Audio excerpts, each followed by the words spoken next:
দল মতের ঊর্ধ্বে উঠে এইবার দাঁড়িপাল্লা মার্কায় আপনারা ভোট দিয়া একবার আল্লাহরে খুশি করবার লাগি, ব্যস্ত যাইবার লাগি, দুজক থেকে বাঁচবার লাগি, নিজের উন্নয়নের লাগি আমরা সকলে চেষ্টা করতাম। ইনশাল্লাহ রাজি আছেন তো?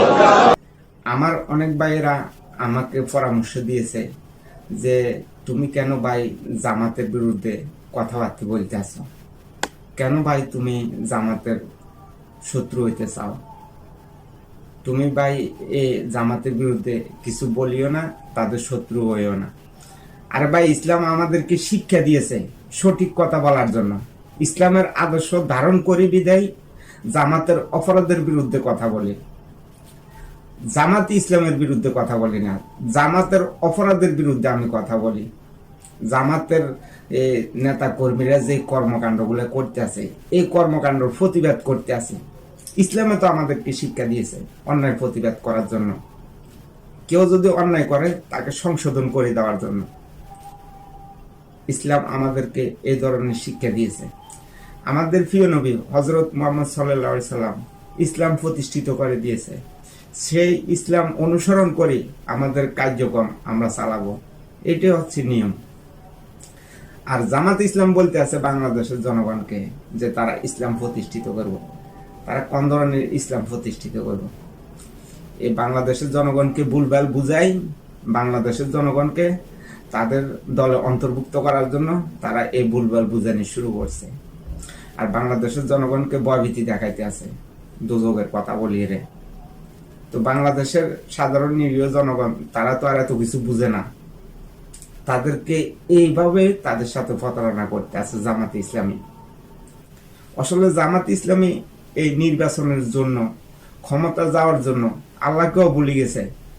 ইসলাম তো তাদের ভিতরে নাই, এখন তাদের মন গড়া ইসলাম তারা প্রতিষ্ঠিত করতে চায়। মন গড়া ইসলাম প্রতিষ্ঠিত করে বাংলাদেশের জনগণকে ধোঁকা দিতে তাদের সুবিধা হবে, এই কারণে তারা এখন বর্তমানে বাংলাদেশের জনগণের উপরে নির্যাতন নিপীড়ন চালিয়ে আবার কৌশলে বাংলাদেশের জনগণকে তাদের অন্তর্ভুক্ত করতে আছে। তারা তো আর এত কিছু বুঝে না, কারণ তারা তো ধর্মবিরূপ মানুষ। ধর্মের কথা শুনলে ধর্মের দিকে এগিয়ে যায়। এখন বলতেছে জামাত ইসলামের দাঁড়িপাল্লা ভোট দেওয়া বলে একটা ইবাদত, মানে দাঁড়িপাল্লায় ভোট দেওয়া মানে আল্লাহকে ভোট দেওয়া, এই সমস্ত কথা বলতে আছে জামাত ইসলামী। শুধু ক্ষমতা যাওয়ার জন্য তারা বাংলাদেশের জনগণকে ভুলভাল ফতুয়া দিয়ে বোঝানো শুরু করছে যে দাঁড়িপাল্লা ভোট দেওয়া মানে আল্লাহকে ভোট দেওয়া। জামাতের এই ফতুয়ার ভিতরে যদি পড়েন, আপনার ইমান আমল সবকিছু নষ্ট হয়ে যাওয়ার সম্ভাবনা আছে। কারণ জামাত ইসলামী এখন চাইতে আছে তাদের আদর্শ বাস্তবায়ন করার জন্য। তারা নবীজির আদর্শ বাস্তবায়ন করতে চায় না, তারা চায় নিজেদের আদর্শ বাস্তবায়ন করতে। আজকে যদি আমি সত্য কথা না বলি, আমি আল্লাহর কাছে দায় থেকে যাব।